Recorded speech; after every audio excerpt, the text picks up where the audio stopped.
상담을 받아봤는데 건강보험이 적용되는데도 3배 정도의 금액을 많이 힘들었습니다. 수술하고 이제 뼈가 차는 속도는 빠르면 한 달 조금 넘게 된다고 했는데 2달을 좀 넘게 걸렸거든요. 일을 못 하겠더라고요. 다리가 팅팅 붓고 그래가지고 그런 것 때문에 좀 고생을 했습니다. 몇 달 정도.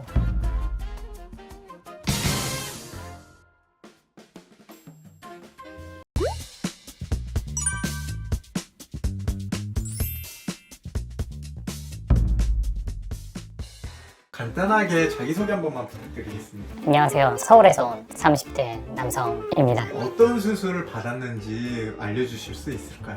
하지부동이라는 그 병을 가지고 있어가지고요. 종아리 쪽 사지 연장 수술을 받았습니다. 다리 길이가 좀 얼마나 차이 나셨는지 알 수 있을까요? 2.5cm가 딱 차이 났어요. 의료보험 적용을 받으시고 하신 거. 네, 딱 그 요번에 네, 그렇죠. 이제 사지 연장 수술할 때 연장을 하거나 단축을 할 수가 있는데 연장을 하신 이유가 혹시 있으실까요? 솔직히 좀 궁금하긴 한데 그 원장님이 말씀하시기로는 연장하는 방법이 좀 더 안전하다고 하셔가지고요. 원장님 말씀 믿고 그냥 그렇게 했습니다. 네. 아무래도 이제 하지부동 때문에 좀 어떤 부분들이 좀 많이 힘드셨을까요? 성인이 되고 나서는 계속 깔창을 끼다 보니까 깔창이 없는 장소, 집 안에서라든가 뭐 밖에서도 뭐 실내에 들어갈 일 생기면은 한 5분, 10분만 서 있으면 허리가 되게 아프더라고요. 뭐 20대 때는 괜찮았는데 한 30대 넘어가면서 점점 심해지다 보니까 좀 알아보게 된 거죠. 집에서는 깔창 없이 그냥 쉬는 거예요? 몇 년 전부터는 깔창을 집에서도 썼었어요. 그러면은 그 하지부동이 발생했던 이유가 혹시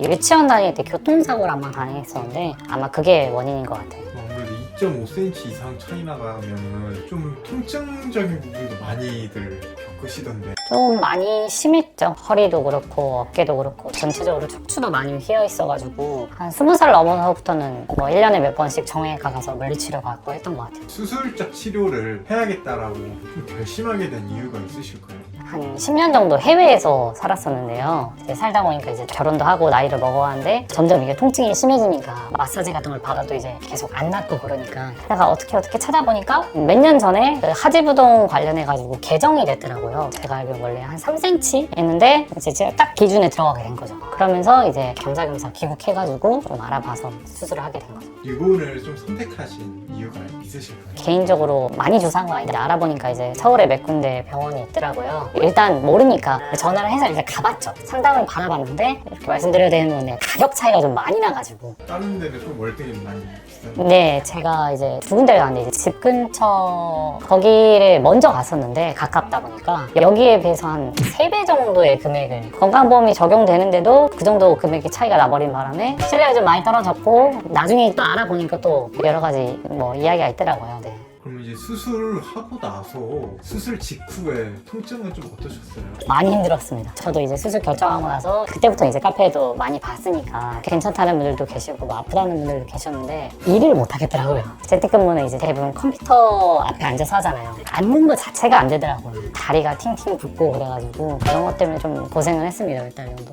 재활은 좀 어떻게 하셨었어요? 그냥 보드 많이 타고 걷기를 많이 하라고 하셨는데 외고정 장치를 차고 밖에 나가면 이제 시선이 너무 이렇게 느껴져가지고 그래가지고 집 주차장만 좀 돌아다니거나 집에서 그냥 혼자서 왔다 갔다 했습니다. 계속. 그러면은 좀 까치발이나 회복 속도는 좀 어떠셨어요? 까치발은 마지막쯤에 조금 생겼는데요. 연장 길이가 그렇게 크지 않다 보니까 그렇게 많이 심하진 않았던 것 같아요. 한 2.5cm면은 외고정 장치를 착용한 기간도 막 길지는 않으셨겠네요. 빠르면 한 달 조금 넘게 된다고 했는데 저 같은 경우에는 되게 안 늘어나가지고 2달을 좀 넘게 걸렸거든요. 그것 때문에 스트레스를 좀 많이 받았죠. 뭐 불행 중 다행인 거는 이제 그 연장 끝내고 수술하고 이제 뼈가 차는 속도는 되게 빠른 편이었어가지고 다리 길이는 지금은 어떠신 것 같으세요? 골반은 이제 다 맞춰졌다고 이제 얘기도 많이 들었고 전체적인 그 몸의 밸런스도 많이 좋아진 것 같아요. 하도 이제 뭐 한 30년간 그렇게 살아오다 보니까 허리가 이렇게 펴 있었는지 몰랐는데 허리가 펴지면서 키가 더 커졌더라고요. 그래가지고 그런 것도 있고 좋습니다. 체감이 되시나요? 밸런스가 맞아지신 게. 뭐 지금 제가 100% 회복한 건 아니지만 걸었을 때 좀 피로도 좀 적고 허리 통증도 많이 줄었고 어깨 높이도 이제 완전히 차이 났었는데 그런 것도 이게 점점 줄어드는 게 이제 보이죠. 어떠신 것 같으세요? 분명히 득도 있지만 또 실도 있잖아요. 어떤 부분이 좀 더 크신 것 같으세요? 운동력이 좀 떨어져가지고 달리기가 걷기가 좀 아직 힘들거나 점프가 잘 안 되는 건 물론 있긴 하지만 그렇다고 뭐 제가 뭐 운동선수도 아니고 저는 충분히 통증이 줄었다는 것 때문에 더 그쪽이 더 큰 것 같습니다. 이제 수술을 고민하는 분들 중에 하지부동, 이제 그런 분들을 위해서 정말 해주고 싶은 이야기가 있으실까요? 하지부동 가지고 계신 분들이 이제 수술까지는 많이 안 생각하시는 경우가 많더라고요. 깔창으로 그냥 치료하거나 아니면 평생 그렇게 살아왔으니까 이대로 살지 하시는 분들도 많은데 저는 한 게 좋다고 생각을 해요. 그렇다면 나에게 사지 연장술이란 좀 어떤 의미일까요? 인생을 살아가면서 사람을 약간 불행하게 하는 요소들이 있잖아요.